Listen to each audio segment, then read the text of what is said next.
ठाण्यात विक्रम होणार, सराव दहीहंडीत लागणार 9 थर. दहीहंडीची पंढरी समजल्या जाणाऱ्या ठाणे नगरीत येत्या रविवारी शिवसेना उद्धव बाळासाहेब ठाकरे युवा सेनेचे महाराष्ट्र राज्य विस्तारक राजेश वायाळ पाटील यांनी सराव दहीहंडीचे आयोजन कोपरीतील अष्टविनायक चौकात केले आहे. युवा सेनेच्या या निष्ठेच्या हंडीमध्ये नावाजलेल्या मंडळींची गोविंदा पथके 9 थर लावण्याचा प्रयत्न करणार असून यावेळी दादूस आलारे या कार्यक्रमाची धूम ठाणेकरांना पाहावयास मिळणार आहे, अशी माहिती राजेश वायाळ पाटील यांनी बोलताना दिली. श्रावण सरींच्या वर्षावात हिंदू संस्कृतीच्या सण उत्सवांना प्रारंभ झाला आहे. ठाण्यात तर मोठ्या उत्साहात दहीहंडीचा सण साजरा होत असतो.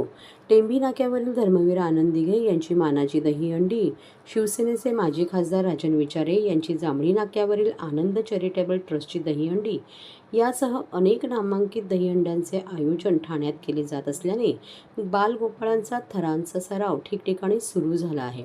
गोविंदाच्या या सरावाला प्रोत्साहन देण्यासाठी तसेच दहीहंडीच्या पूर्वतयारीसाठी शिवसेना उद्धव बाळासाहेब ठाकरे युवा सेनेने पुढाकार घेतला आहे.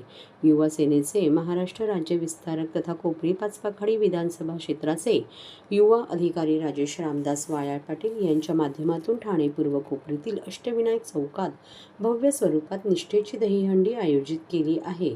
रविवार दिनांक 3 ऑगस्ट रोजी सायंकाळी 4 ते 10 वाजेपर्यंत होणाऱ्या या सराव दहीहंडीत मुंबई ठाण्यासह विविध ठिकाणाची गोविंदा पथके उपस्थित दर्शवून चित्तथरारक थर लावणार आहेत. या सराव दहीहंडीत 9 थरांचा विक्रम करण्याचा प्रयत्न गोविंदा पथके करणार असून या गोविंदांना प्रोत्साहन देण्यासाठी शिवसेना नेते माजी खासदार राजन विचारे, शिवसेना ठाणे जिल्हाप्रमुख केदार दिघे, ज्येष्ठ माजी नगरसेवक नरेश मणेरा तसेच सुभाष म्हसकर आदींसह शिवसेनेचे अनेक मान्यवर पदाधिकारी आणि शिवसैनिक उपस्थित राहणार आहेत, अशी माहिती आयोजक राजेश वायाळ पाटील यांनी पत्रकारांशी बोलताना दिली.